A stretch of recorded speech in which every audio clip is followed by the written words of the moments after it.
Hello, কেমন আছেন সবাই? আমরা বহুত আলোচনা শুনেছি, বহু থিওরি দেখেছি গত কয়েকটা ক্লাসে। আমরা এখনো প্রিমিয়ার প্রোর মধ্যে ঢুকতে পারি নাই। আসলে কিছু আলোচনা ছিল গত মডিউলটাতে, আমরা স্টোরি টেলিং সম্পর্কে কিছু আইডিয়া দেওয়ার চেষ্টা করেছি। আমি চেষ্টা করব আমার পরবর্তী কোনো একটা ক্লাসে আমার যে স্ক্রিপ্ট রাইটার যারা আছেন তাদের দিয়ে সরাসরি একটা ক্লাস নেওয়ানোর। এতে হবে কি, আপনার কালেক্ট মানে ইনফরমেশন কিভাবে কালেক্ট করতে হয় এই জিনিসটা আপনারা অতি সহজে বুঝে যাবেন আরও ভালোভাবে। আমি তাকে নিয়ে খুব শীঘ্রই একটা ক্লাসের ব্যবস্থা করব, একটা ডেডিকেটেড বোনাস ক্লাস। আর গত ক্লাসটা একটু ছোট হওয়ার কারণ আমি জাস্ট স্টোরি টেলিংটা সম্পর্কে একটু আইডিয়া দেওয়ার চেষ্টা করেছি, এবং এটা আমাদের আরও পরবর্তীতে পরে আর কি এই মডিউলটা আনলক হওয়ার কথা ছিল, কিন্তু আমরা চেষ্টা করছি যত দ্রুত নিয়ে আসা, যাতে আপনারা বসে না থাকেন। আপনারা কিছু টাস্ক থাকলেও আপনারা কিছু কাজ করতে পারলেন, কিছু প্র্যাকটিস করতে পারলেন, এতে আপনাদের এই সুবিধাটা যাতে হয়। তো আজকের মূল ক্লাসটা হচ্ছে আমাদের প্রথমে প্রিমিয়ার প্রোর টুলসগুলো নিয়ে আলোচনা করা, প্রথম এই মডিউলের প্রথম ক্লাস এটা। তো আমাদের মডিউলে দেওয়া ছিল যে আমরা কি কি এই মডিউলে থাকবে। আমরা মডিউলটা ওপেন করে নিচ্ছি।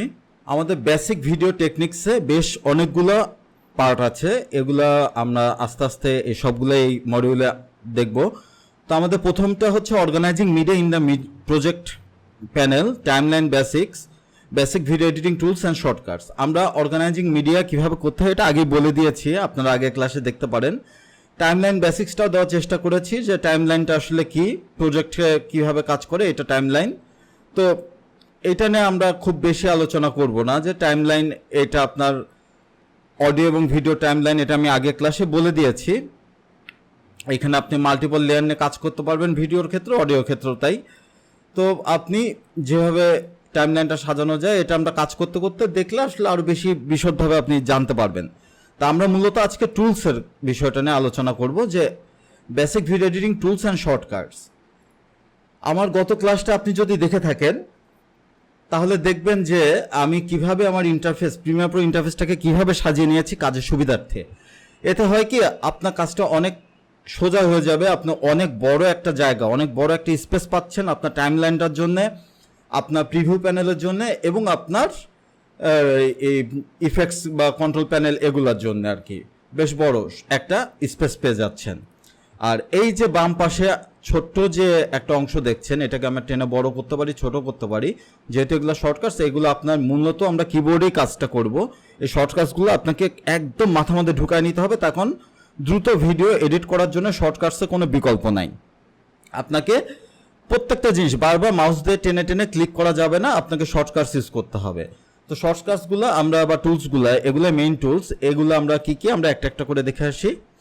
প্রথমে আছে এটা সিলেকশন টুল, এইটা আপনার খুব বেশি কাজে লাগবে। এটা হচ্ছে কিবোর্ডে ভি, কিবোর্ডে শর্টকাটস হচ্ছে জাস্ট ভি প্রেস করা।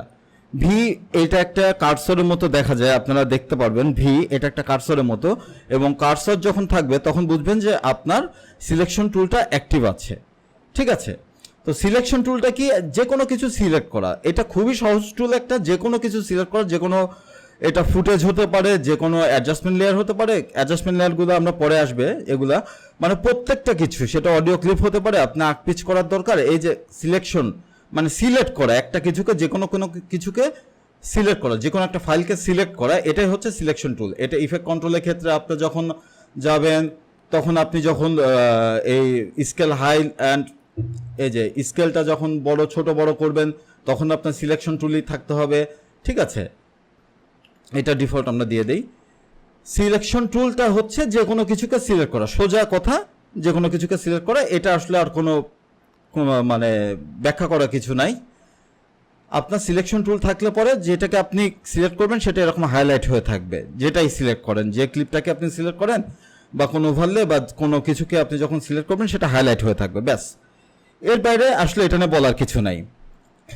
কিন্তু আপনাকে শর্টকাটটা মাথায় ঢুকা নিতে হবে, তার কারণ আপনাকে বারবার কিবোর্ডে যে এই কার্সর টেনে এনে সিলেকশন টুলে ক্লিক করে সিলেক্ট করা, এটা খুবই বিরক্তকর একটা বিষয়। আপনার যদি মনে করুন যে আপনার সিলেকশন টুল বাদে অন্য একটা টুল, এটা হচ্ছে মানে রেজার টুল বা কাট টুল বলা হয়। আপনার ধরুন এই টুলটা সিলেক্ট করা আছে, তখন আপনি কি করবেন, আবার এখানে যে এই সিলেকশন টুলে ক্লিক করে সিলেক্ট করবেন কোনো দরকার নেই। আপনার রেজার টুল যদি সিলেক্ট করা থাকে সেক্ষেত্রে আপনি জাস্ট কিবোর্ডে বা অন্য কোনো টুলসও যদি সিলেক্ট করা থাকে, রেজার টুল না শুধু, কিবোর্ডে ভি বাটনটা প্রেস করবেন, ব্যাস আপনার সিলেকশন টুল রেডি। সিলেকশন টুলটা আপনাকে সবসময় ইউজ করতে হবে, যে কোনো টুলসের ক্ষেত্রে সিলেকশন টুলটা সবচেয়ে বেশি প্রয়োজনীয়। আপনাকে সিলেকশন টুলটা সবসময় ব্যবহার করতে হবে, এই কারণে এই শর্টকাটটা আপনাকে মাথায় ঢুকে নিতে হবে। শুধু সিলেকশন টুল না, প্রত্যেকটা টুলসের শর্টকাট আপনাকে মাথায় ঢুকে নিতে হবে, একদম মেমোরাইজ করে ফেলতে হবে এবং প্র্যাকটিস করার মাধ্যমে এটাকে একদম হাতের নাগালে নিয়ে আসতে হবে, যে আমি যখন তখন যাতে কিবোর্ডেও যাতে আমার তাকাতে না হয়, ভি বাটন আমি যাতে প্রেস করে ফেলতে পারি, কিবোর্ডেও যাতে তাকাতে না হয়, আমরা কখন সি প্রেস করছি কখন ভি প্রেস করছি, এটা যাতে আমাদের একদম হাতের নাগালে চলে আসে। ব্যাস, এই গেল সিলেকশন টুল। এরপরে আছে যেটা, এটা হচ্ছে ট্র্যাক সিলেক্ট ফরওয়ার্ড টুল। ঠিক আছে, এইটার কাজটা কি, এইটার শর্টকাট হচ্ছে প্রত্যেকটার ক্ষেত্রে আপনি যখন মাউস কার্সর নিয়ে যাবেন তখন দেখতে পারবেন ব্র্যাকেটে কোনটা শর্টকাট সেটা দেওয়া আছে এবং প্রত্যেকটা নামও দেওয়া আছে।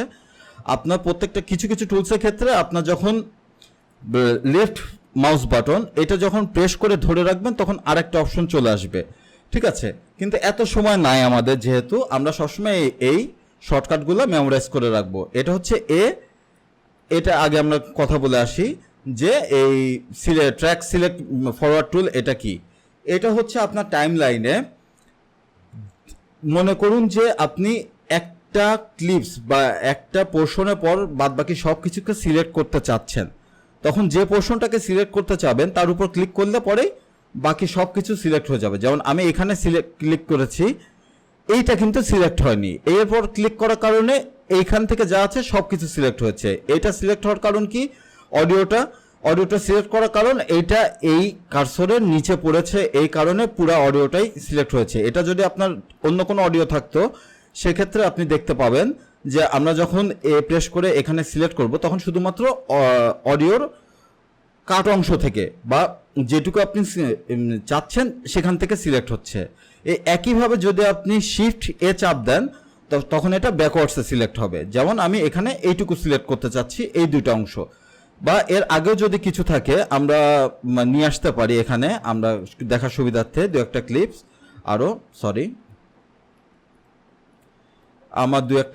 আরও এখানে অল্টার প্রেস করে আমরা ডিরেক্ট কপি পেস্ট করতে পারি।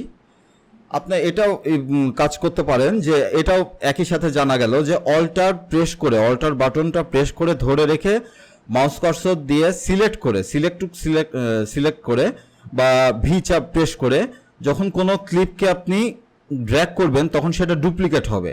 ঠিক আছে, এটা আপনি যতগুলো লেয়ারে খুশি ডুপ্লিকেট করতে পারেন, বা এটা দরকার নাই আপনার, ধরুন এগুলার দরকার নাই, আপনি এটা কেটে দিলেন, এটা ডুপ্লিকেট দরকার, আপনি অল্টার প্রেস করে ডুপ্লিকেট করলেন, এটাকে এনে এরপর বসাতে চাচ্ছেন, ব্যাস ড্র্যাগ করে এনে বসিয়ে দিবেন।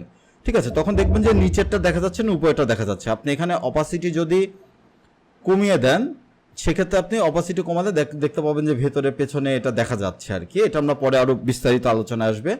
তা আমাদের এখন মূল আলোচনা ছিল যে ট্র্যাক সিলেক্ট ব্যাকওয়ার্ড টুল বা ফরওয়ার্ড টুল, যেটাই হোক, আমরা প্রথমে যখন প্রেস করেছি তখন এটা হচ্ছে ফরওয়ার্ড টুল, আমরা এইটুকু সিলেক্ট করতে চাচ্ছি, এর পরের অংশটুকু, সেক্ষেত্রে আমরা এটা এখানে ক্লিক করে পরের অংশটুকু সম্পূর্ণ সিলেক্ট করতে পারি। তখন আপনি ভি প্রেস করে এটা আকপিস বা যেটা খুশি করতে পারেন আপনি।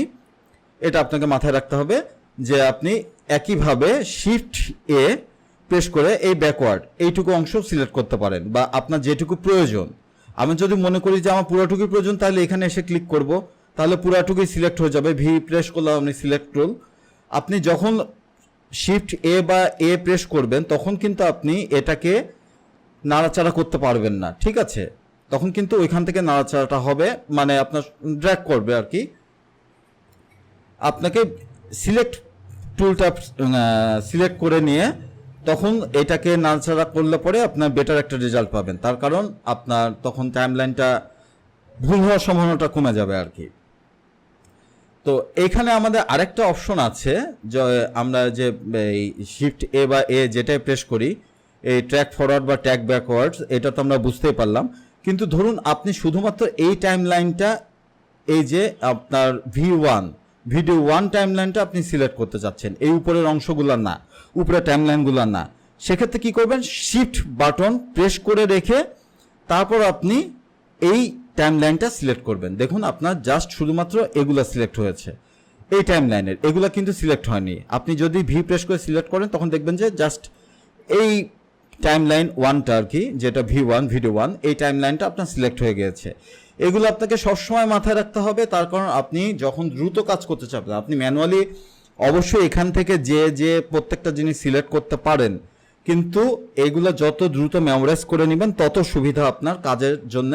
আপনাকে একটা প্রজেক্ট দাঁড় করাতে মানে অর্ধেক সময় লাগবে, তখন আপনাকে তখন আপনার এই ম্যানুয়ালি সিলেক্ট করতে হবে না। এই কারণে আপনাকে মানে সময়টা কনজিউমটা অনেক কম হয়ে যাবে এবং আপনি দেখবেন যে অটোমেটিক্যালি কাজের মধ্যে তখন ফ্লোতে চলে আসলে, একটা ফ্লো স্টেটে চলে আসলে আপনি নিজেই মানে অটোমেটিক্যালি আপনার হাত চলে যাবে ভি বা সি, আপনার কোনটা ক্লিক করবেন, আপনার মাঝে মাঝে জেড বাটনটা প্রেস হয়ে যেতে পারে। ঠিক আছে, এটা হচ্ছে সিলেক্ট মানে টাইম লাইনের কোন অংশটুকু সিলেক্ট করবেন, এটা নিয়ে আমরা আসছি একটু পর। এটা যখন প্রেস হবে এখানে ভয় পাওয়ার কিছু নেই, এখানে আপনি রাইট বাটন ক্লিক করে এখানে রাইট বাটন ক্লিক করে ক্লিয়ার ইন অ্যান্ড আউট এটাকে জাস্ট ক্লিয়ার করে দিবেন, সমস্যা নাই।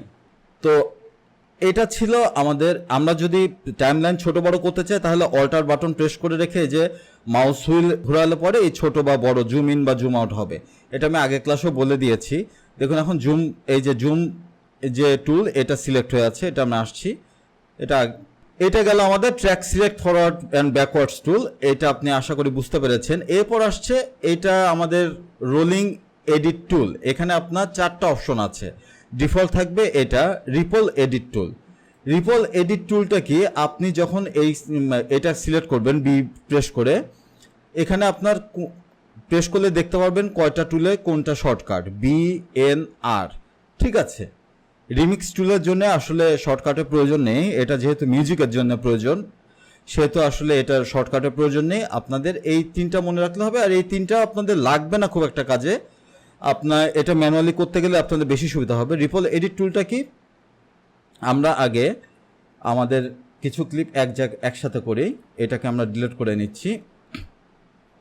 এখন যখন রিপল এডিট টুলটা সিলেক্ট করা থাকবে তখন আপনি এটাকে এই যে মানে অন্য কোনো ফুটেজকে নাড়াচাড়া না করে এই যে এটাকে বলে ম্যাগনেট টুল।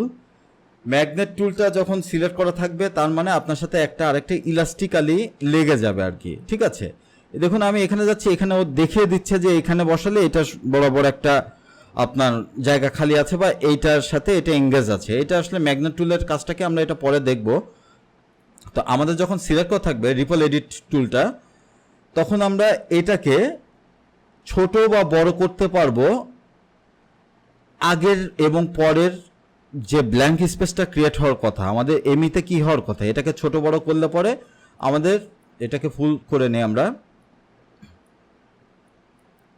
আচ্ছা, ফুল করে নিয়েছি। আমরা যখন এমনি সিলেক্ট টুল দিয়ে ভি বাটন প্রেস করে যখন আমরা সিলেক্ট করব তখন এখানে একটা ব্ল্যাঙ্ক স্পেস তৈরি হবে।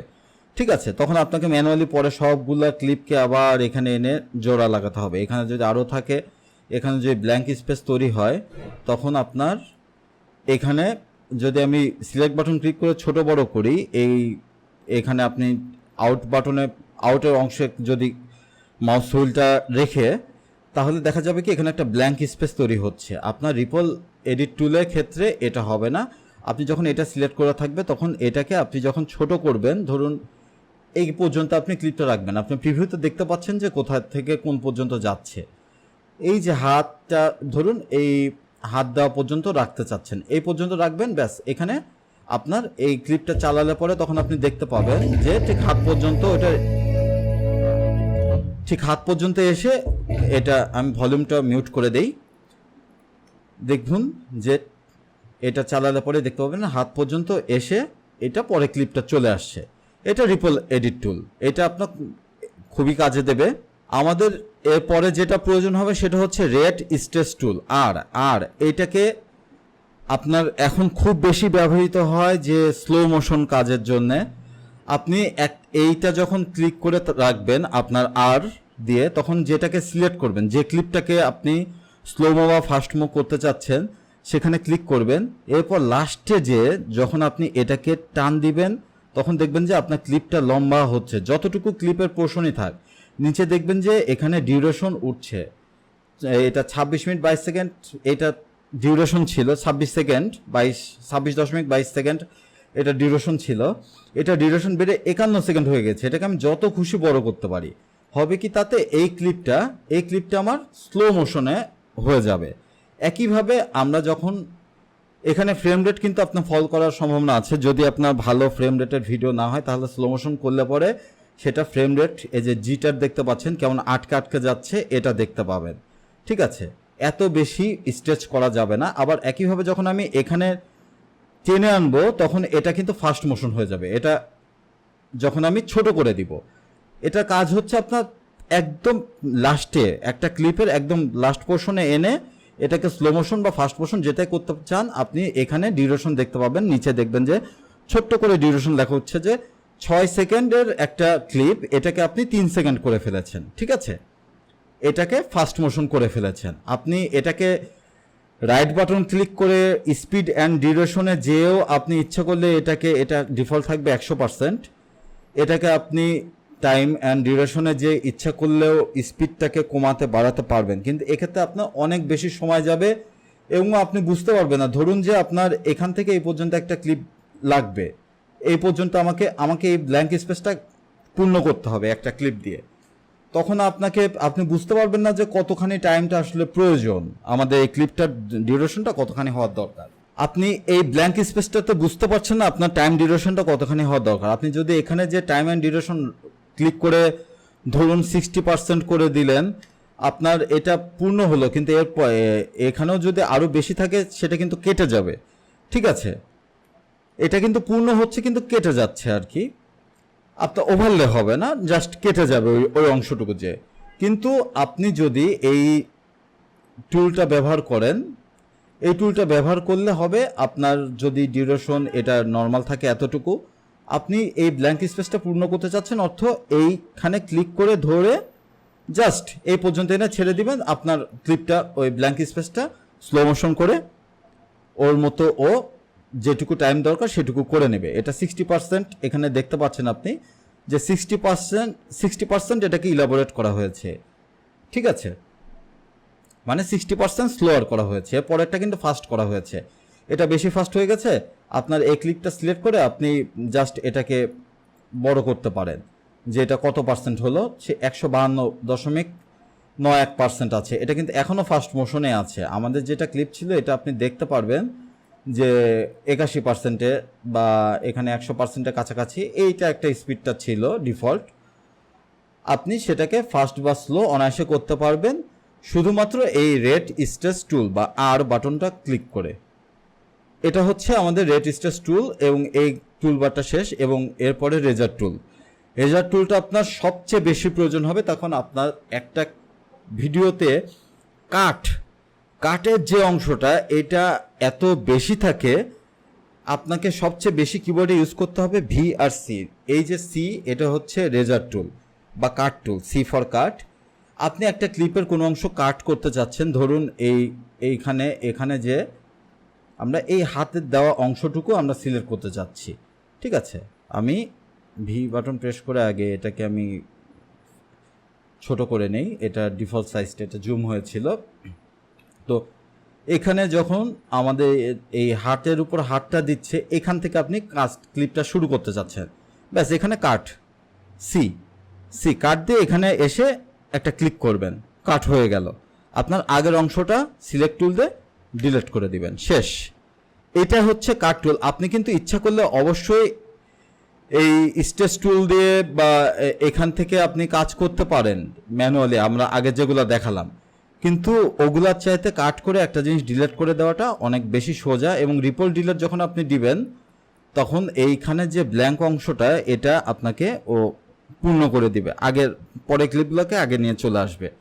ঠিক আছে, এই টুলসগুলা আপনি কাজ করতে করতে যত কাজ করবেন তত মানে আপনার হাত পাকা হবে এবং আপনি এটাকে কি বলে, আপনি মানে ফাস্ট কাজ করতে পারবেন আসলে এই টুলসগুলো যদি একবার আপনার মাথায় গেঁথে ফেলতে পারেন।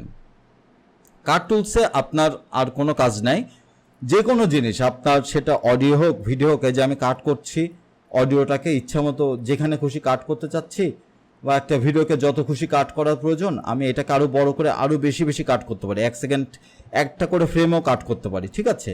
এভাবে যত খুশি আমরা কাট করতে পারি।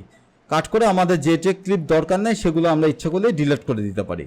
আপনি এখন দেখতে হবে যে আপনার কোন ক্লিপগুলো দরকার নেই, এটা আমি বলে দিতে পারবো না।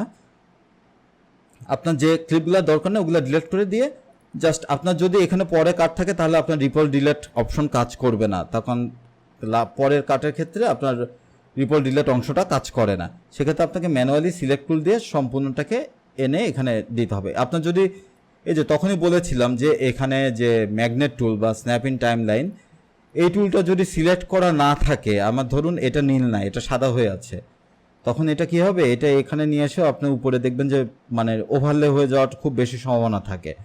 কিন্তু যখন আপনি এটা সিলেক্ট করা থাকবে তখন দেখুন আপনার এটা যখন এখানে আনবেন অটোমেটিক্যালি আপনার এখানে এসেও একটা জায়গা মতো প্লেস হয়ে যাচ্ছে, আপনার একটা বার দেখা যাচ্ছে কিন্তু যে আপনার কোনটার সাথে আসলে ম্যাচ করছে। এখানে এই কার্ডটার সাথে ও ম্যাচ করার চেষ্টা করছে, আপনার এই কার্ডের সাথে ম্যাচ করছে, যে এখানে অডিওর যে কার্ডটা আছে এই যে এখানে দেখতে পাচ্ছেন এই কার্ডের সাথেও ম্যাচ করার চেষ্টা করছে, মানে ম্যাচ করবে ও আগের ক্লিপ পরের ক্লিপের সাথেও একটা ম্যাচ করার চেষ্টা করবে যে আপনার যাতে টাইম নেই। এখন দেখুন আপনার এই আগের যে ক্লিপগুলো ছিল এটার সাথে ম্যাচ করে দিয়েছে, ব্যাস আপনি এখানে বসিয়ে দিতে পারেন, ঠিক আছে। এটা ছিল কাট টুলের কাজ। এরপর আমাদের আসবে স্লিপ টুল। স্লিপ টুলটা কি, এই স্লিপ টুলের সংক্ষেপ হচ্ছে ওয়াই। এটা আপনারা খুব বেশি যে ব্যবহার করবেন তা না, এটা জাস্ট জেনে রাখার জন্য যে আপনার ধরুন এই ক্লিপের আমরা হাত তোলা পর্যন্ত এইটুকু রাখতে চাচ্ছি, ব্যাস এই ক্লিপটা সিলেক্ট করে আপনি যখন এইটা ড্র্যাগ করবেন এই ক্লিপের উপরেই মাউস বাটনটা প্রেস করে রেখে, তখন এই যে আপনার দুইটা কিন্তু ফুটেজ দেখা যাচ্ছে, ঠিক আছে। ও লাইভ প্রিভিউ দেখে দিচ্ছে যে হাত দিচ্ছে এই পর্যন্ত। এখানে যখন আপনি ক্লিক করবেন ছেড়ে দিবেন তখন দেখবেন যে ওই পর্যন্ত এসে ওটা শেষ, ঠিক আছে। আমাদের ক্লিপটা কিন্তু আরও বড় ছিল, আমাদের ক্লিপটা যদি আমরা দেখি যে আমাদের ক্লিপটা কত বড় ছিল, এত বড় ছিল, যে এখানে আরও পরে কিছু পোর্শন আছে। কিন্তু আপনি যখন ওই টুলটা সিলেক্ট করবেন এই ওয়াই প্রেস করে, তখন আপনার এখানে মাউস বাটনটা ড্র্যাগ করলে পরে আপনি দেখতে পারবেন যে এই যে হাত দেওয়া পর্যন্ত আপনি রাখতে চাচ্ছেন, এখানে এনে ছেড়ে দিবেন, শেষ। আপনি টোটাল টাইম লাইনটা জুড়ে তখন এই ক্লিপটা এই এতটুকু পর্যন্ত এসে থেমে যাবে। আপনি লাইভ রিভিউতে দেখতে পারেন এটা কিন্তু কিছুটা স্লো মোশন হয়ে যাবে, স্লো মোশন হয়ে এই যে হাত দিচ্ছে, হাত দেওয়া পর্যন্ত পরের অংশটুকু কেটে গেছে, আমাদের পরের ক্লিপে চলে যাচ্ছে, ঠিক আছে। তারপর আসছে আমাদের পেন টুল। পেন টুলটা কি, পেন টুলটা আসলে আপনার যদি ফটোশপ বা ইলাস্ট্রেটরের কাজ করেন এটাতে খুব বেশি পরিমাণে প্রয়োজন হয়। আর পেন টুল যে কোনো আপনি একটা আপনার ফুটেজের উপর এইভাবে ক্লিক করে রেখে আপনি যখন এই পেন টুলের কাজটা আমি এখন খুব বেশি ইলাবোরেটলি শেখাবো না, তখন এটা আপনাকে প্র্যাকটিসের সময় বেশি লাগবে। এখানে যখন মাস্কিংয়ের কাজ করবেন বা অপাসিটির বা অনেক কাজ আছে পেন টুলের আসলে, তখন আসলে আমাদের পেন টুলটা লাগবে। আমরা যদি এখানে সিলেক্ট করি আমাদের এটা একটা সিলেক্ট হয়ে গেল, এখানে এই অংশটুকু নিয়ে আপনি অন্য কোনো কাজ করতে পারবেন তখন, ঠিক আছে। আপনি এখানে যখন আপনার মাস্কিংয়ের প্রয়োজন হবে তখন আপনি মাস্ক করবেন, বা এই ভেক্টরের কাজের সময় এটা প্রয়োজন হবে। এই পেন টুলের কাজটা আসলে আমাদের পরে আসবে। পেন টুল এবং এই রেক্ট্যাঙ্গেল এইটাকে ক্লিক করে রেখলে আপনি এপ্লিস টুল, পলিগন টুল এগুলো সবই পাবেন, এগুলো শর্টকাট নেই এখানে। এই পেন টুলের মধ্যে আসলে এগুলো শর্টকাটে দেওয়া আছে যে আপনার রেক্ট্যাঙ্গেল টুলের রেক্ট্যাঙ্গেল তৈরি হবে। তারপর যদি এপ্লিস টুল তৈরি করেন তাহলে আপনার একটা এই যে গোল এপ্লিস যেখানে তৈরি হওয়ার কথা, শিফট প্রেস এখানে আমি আগে এগুলো নিয়ে আসি, শিফট প্রেস করে রাখলে পরে আপনার একদম রাউন্ড শেপই হয়ে যাবে। যদি শিফট বাটনটা প্রেস করে রেখে আপনি টান দেন মাউস হুইলটা, তাহলে এখানে আপনার একদম মানে রেক্ট্যাঙ্গেলটা একদম রাউন্ড শেপে তৈরি হবে। এছাড়া আপনি ম্যানুয়ালি যে কোনো অ্যাপ্লিস তৈরি করতে পারেন, সেটা যেরকমই হোক, ঠিক আছে। এগুলো যখন আমরা মাস্কিংয়ে কাজ করব তখন অনেক বেশি পরিমাণে কাজে আসবে। এগুলো যদি এখনই আপনি মাথায় ঢোকায় নিতে চান তাহলে দেখা যাচ্ছে আপনি খেয়ে হারিয়ে ফেলবেন, ঠিক আছে।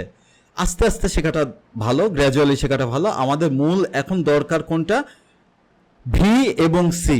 মেইন আমাদের কাজ যে দুইটা টুল সেটা হচ্ছে ভি সিলেক্ট টুল এবং সি কাট টুল, ব্যাস এই দুটো হলে পরে আসলে আপনি মোটামুটি আপনার টাইমলাইনটা সাজাতে পারবেন। ও হ্যাঁ, আমি এখানে আরেকটা জিনিস বলতে ভুলে গিয়েছিলাম, রিমিক্স টুল আছে একটা। রিমিক্স টুলটা কি, আপনার একটা অডিও আছে, এই অডিওটাকে আমরা আবার নিয়ে আসি। এই অডিওটাকে আমি আবার নিয়ে আসছি।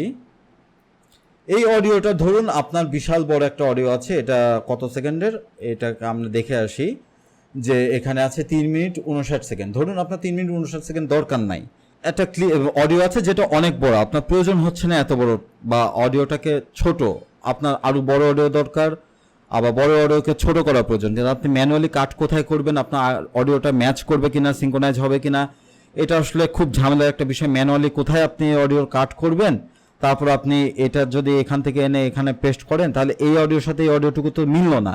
ঠিক আছে, এক্ষেত্রে আপনার আর্টিফিশিয়াল ইন্টেলিজেন্স এত সুবিধা করে দিয়েছে আপনাদের যে এখানে আপনি এই যে সিলেক্ট টুল আছে, এটাকে রিমিক্স টুল বলে, এটা আপনি এইভাবে করার চাইতে সবচেয়ে ভালো হয় অডিও এসেনশিয়াল সাউন্ড বলে একটা অপশন আছে, এখানে আমরা দেখিয়েছিলাম। অডিওটা সিলেক্ট করলে এসেনশিয়াল সাউন্ডসে গেলে পরে মিউজিকের মধ্যে যাবেন। মিউজিকের মধ্যে যে এই যে ডিউরেশন, এটাকে চেক ইন করবেন। চেক ইন করার পর আপনার টার্গেট ডিউরেশনটা এখানে দেখা যাবে যে কত, এটা 3 মিনিট 59 সেকেন্ড আছে। আপনি ধরুন এটা আপনার প্রয়োজন 1 মিনিটের একটা অডিও দরকার। ঠিক আছে, যে আপনার এই অডিওটাই দরকার, মানে এই মিউজিকটাকেই আপনি একটা পছন্দসই মিউজিক আপনি পছন্দ করেছেন, আপনি চাচ্ছেন না 1 মিনিটের অন্য কোনো মিউজিককে নিতে, এই মিউজিকটাকে আপনি রাখতে চাচ্ছেন, এই মিউজিকটাকে 1 সেকেন্ড করার দরকার, এটা ±5 সেকেন্ড হবে। এইখানে টার্গেট ডিউরেশন 1 মিনিট দিলে পরে জাস্ট আপনার এটাকে 1 মিনিটে অটোমেটিকও কনভার্ট করে ফেলবে। এটা আমি এসে এখানে প্লেস করে দিচ্ছি। ঠিক আছে, দেখুন আপনার অডিও কোথায় কোথায় কাট দরকার ও অটোমেটিক্যালি কাট করে নিয়েছে, এবং আপনি বুঝতেও পারবেন না যে এখানে এখানে কাট আছে। ঠিক আছে, এত সুন্দরভাবে আর্টিফিশিয়াল ইন্টেলিজেন্স, আপনার এই যে এখানে দেখতে পাচ্ছেন যে এখানে একটা কাট আছে, কিন্তু আপনি বুঝতেও পারবেন না যে ও কাটটা এখানে আছে। ঠিক আছে, এই আর্টিফিশিয়াল এই একই কাজই এই রিমিক্স টুল, এটা হচ্ছে এই একই কাজই করে এই সাউন্ডের ক্ষেত্রে। আপনি এইখানেও ইচ্ছা করলে এখানেও এখানেও ক্লিক করে ধরে রেখে আপনি একটা অডিওকে ছোট বড় করতে পারেন, আরও ছোট করতে চান আরও ছোট করতে পারেন। ঠিক আছে, এইভাবে অডিওটাকে ছোট বড় করতে পারেন রিমিক্স টুলটা দিয়ে, বা যদি বড় করতে চান সেক্ষেত্রে আপনাকে এখানে ক্লিক করে ধরে রেখে যে বড় হয়ে গেল। ঠিক আছে, একই অডিও ও দেখা যাচ্ছে কি একটা বিটকে বারবার রিপিটেড বিট দিচ্ছে, কিন্তু অডিওটা আপনার বড় হয়ে গেল। আপনি চাচ্ছেন না নতুন কোনো অডিও নিয়ে কাজ করতে, এই একটা অডিও পুরো ভিডিওতে কাজ করতে চাচ্ছেন। ধরুন আপনার একটা 2 মিনিটের একটা সাউন্ড ক্লিপ আছে, কিন্তু আপনার ভিডিওটা 5 মিনিটের। ঠিক আছে, তখন আপনি এখানে ওই টুলটা সিলেক্ট করে, এখানে কোনো শর্টকাট টুল নাই, রিমিক্স টুল আপনাকে ম্যানুয়ালি সিলেক্ট করতে হবে। এটাকে আপনি টেনে যত খুশি বড় করতে পারেন, এবং এটাকে আস্তে করে, যদিও আপনার আসলে এত বড় করাটা ঠিক না, তখন দেখুন একই জিনিস রিপিটেড হয় দর্শক বিরক্ত হবে, একই বেস বা একই কিছু রিপিটেড হলে সেক্ষেত্রে বিরক্ত হবে দর্শক, এবং সেটা ঠিকও হবে না। কিছুটা বড় করার প্রয়োজন আপনার। 3 মিনিটের অডিওকে যদি আপনি 3.5 মিনিট বা 4 মিনিট করতে চান, বা 3 মিনিটের অডিওকে 2 মিনিট করতে চান, বা 2 মিনিটের অডিওকে 1 মিনিট করতে চান, সেক্ষেত্রে আপনার এটা একটা খুবই এসেনশিয়াল টুল। ঠিক আছে, এটা আপনার কাজে দেবে। তো যেটা বলছিলাম আমি, যে আমাদের আসলে এত টুলসের এখনই মনে রাখার কোনো প্রয়োজন নাই। এই এক্লিপস বা পেন টুল, এগুলো আমাদের আসলে খুব একটা এখনই প্রয়োজন নাই, এগুলো আমরা কাজ করতে করতে শিখবো। আমাদের মূল প্রয়োজন এখন সিলেকশন টুল ভি, রেজর টুল সি, এবং জুম টুল জেড। জুম টুলটা কি? জুম টুল আপনার জুম ইন জুম আউট, এটা আসলে এভাবে না করে অল্টার বাটন প্রেস করে রেখে মাউস হুইল ঘোরালেই আপনি জুম ইন জুম আউট করতে পারবেন যেখানে খুশি। এখানে না, এখানে ক্লিক করলে অল্টার বাটন প্রেস করে যদি এই পোর্শনে ক্লিক করেন, তাহলে আপনার টাইম লাইনটা ছোট বড় হবে। ঠিক, টাইম লাইন বলছি, টাইম লাইনের যে ইয়েটা আছে, ক্লিপটা আছে, ওটা আপনার প্রিভিউটা ছোট বড় হবে। ঠিক আছে, এখানে না, অবশ্যই আপনার এই টাইম লাইনের মধ্যে যদি আপনি অল্টার বাটন প্রেস করে রেখে জুম ইন জুম আউট করতে পারেন। ঠিক আছে, এটা আমাদের খুব কাজে লাগবে, এবং এই টুলটা কাজে লাগবে, সেটা হচ্ছে টেক্সট টুল। টেক্সট টুলটা কি? টেক্সট টুলটা খুবই সোজা। টেক্সট টুলের কাজ হচ্ছে আপনি এই প্রিভিউর উপর বা আপনার ভিডিওর উপর, আপনার ভিডিওর উপর কোনো টেক্সট দিতে চাচ্ছেন, আপনি জাস্ট, আমি আবার করি এটা। আচ্ছা, টেক্সট টুল, এটা আপনি ভিডিওর উপর কোনো টেক্সট দিতে চাচ্ছেন, জাস্ট টেক্সট টুলটা সিলেক্ট করবেন, টি, এটা টি প্রেস করলে পরে চলে আসবে আপনার এখানে ভিডিওর উপর। আপনি এখানে এসে মাউস ক্লিকটা ক্লিক করবেন, ব্যাস আপনার টেক্সট এখানে লেখার জন্য রেডি। এখানে আপনি ধরুন লিখলেন মেক্স মি। ঠিক আছে, আপনি এখন এটাকে এখানে যদি আপনি টি প্রেস করেন তখন কিন্তু ভি প্রেস করেন সিলেক্ট করার জন্য, তখন কিন্তু আবার এখানে ভি চলে আসবে, ঠিক আছে, টেক্সট মানে আপনার লাইনে। সেক্ষেত্রে আপনাকে কি করতে হবে, বাইরে কোথাও একটা ক্লিক করে নিতে হবে, বাইরে কোথাও ক্লিক করে ভি বাটনটা প্রেস করতে হবে, সিলেক্ট টুল। তখন আপনি টেক্সট টুলটাকে ইচ্ছামতো ছোট বড় করতে পারবেন, ঠিক আছে। এবং টেক্সট টুল নিয়ে অনেক কাজ আছে আসলে। টেক্সট টুলে আপনার ফন্ট চেঞ্জ, অ্যানিমেশন বা ইন অ্যান্ড আউট, যে টাইপরাইটার ইফেক্ট, বিভিন্ন ইফেক্ট আছে, এগুলো আমরা সবই শিখবো পরে মডিউলগুলোতে। কিন্তু এখন বেসিক্যালি আপনার টেক্সট যেখানে আপনার প্রয়োজন, এখানে আমি ছোট্ট করে একটা জানিয়ে রাখি যে এসেনশিয়াল গ্রাফিক্স এইটা হচ্ছে আপনাদের টেক্সটের জন্য যে এটার প্রপার্টিজ থাকবে। এই যে আপনার টেক্সট টুল যখন সিলেক্ট করবেন, এটা কিন্তু টেক্সটের টাইম লাইন আর কি, ঠিক আছে। টেক্সটে এটাকে আপনি উপরে রাখবেন, আরও যদি ক্লিপ প্রয়োজন হয়, যে মনে করেন যে এখানে আরও ক্লিপ দিবেন, সেখানেও সমস্যা নেই, কিন্তু টেক্সটটাকে উপরে রাখার চেষ্টা করবেন, সবার উপরে, ঠিক আছে। আর যখন আপনি মাস্কিংয়ের কাজ করবেন তখন আসলে টেক্সট ক্লিপের ওয়াইজ উপর নিচ হবে, এটা কাজের সাথে গ্র্যাজুয়ালি দেখতে পারবেন। তো আমাদের যদি এখানে আমরা টেক্সট টুলের কাজটা সহজেই বলে রাখি, যে এখানে যখন আপনি টেক্সটের ক্লিপটাকে সিলেক্ট করবেন, এটা টেক্সটের ক্লিপ, এটা আপনি কালার চেঞ্জ করতে পারেন। কালার চেঞ্জ আসলে করার প্রয়োজন নেই, এই যে লেভেলে ঢুকলে এখানে আপনার বিভিন্ন কালার আছে, এই কালারগুলো দিয়ে আপনি আইডেন্টিফাই করার প্রয়োজন হলে পরে করতে পারেন। কিন্তু কাজের সুবিধার্থে আমাদের অহেতুক দরকার নেই, যদি না আপনি নাটক বা সিনেমা বানাতে চান। সেক্ষেত্রে অনেক যখন কাজ থাকবে, অনেকগুলো লেয়ার থাকবে, তখন হয়তো বা কালার গ্রেডিংয়ের দরকার আছে, এমনিতে দরকার নেই অতটা। টেক্সট ক্লিপে আমরা যদি ক্লিক করি, তখন এসেনশিয়াল গ্রাফিক্সে গেলে পরে আমরা দেখতে পারবো একটা, এই যে আমাদের ম্যাক্সমি এই প্রপার্টিসটা ওপেন হয়েছে। এখন আমরা এখানে অ্যালাইন অপশন আছে, এগুলো আমরা আসলে এখন না দেখি, এখানে অ্যালাইন হচ্ছে মিডল বা রাইট অ্যালাইন এগুলো আছে, এগুলো আমরা এখন না দেখি। এখানে আপনি ফন্টও চেঞ্জ করতে পারবেন, কোন ফন্ট দিতে চান সেই ফন্টও দিতে পারবেন, ঠিক আছে। এগুলো এখনই আমরা না দেখি, এখানে টেক্সটের কাজ নিয়ে আমরা যখন কথা বলবো তখন ওটা আমরা দেখবো। এখন বেসিক আমরা শুধুমাত্র টুলসগুলোর কাজগুলো দেখলাম। তো এই ছিল হচ্ছে প্রিমিয়ার প্রো বেসিক টুলসের কাজ। এগুলো আপনারা যত দ্রুত সম্ভব মেমোরাইজ করে নিন, তার কারণ কাজকে দ্রুত করার জন্য শর্টকাটসে কোনো বিকল্প নাই। সি, ভি, টি, এই তিনটা আপনার মূল লাগবে। মাউস হুইল কার্সর দিয়ে আপনি জুম ইন জুম আউট করতে পারছেন, সি দিয়ে কাট, ব্যাস এই তিনটা জিনিস মাথায় রাখলে আপাতত হবে। বাকি টুলগুলো আপাতত আপনি ভুলে যান বা আপনার শিখে রাখুন, পরে কাজে লাগলে রাখতে পারে, সেটা পরের বিষয়। আমাদের মূল যেটা, এই তিনটা টুলসের কাজ আপাতত জানলেই হচ্ছে। আমরা পরের ক্লাসে কথা বলবো যাদের পিসি কনফিগারেশন একটু লো বা পিসি কনফিগারেশন হাই হলে অনেক সময় যে সমস্যাটা হয়, প্রক্সি নিয়ে আমরা কথা বলবো। আমরা এই ক্লাস থেকে এখানে বিদায় নিচ্ছি। আল্লাহ হাফেজ।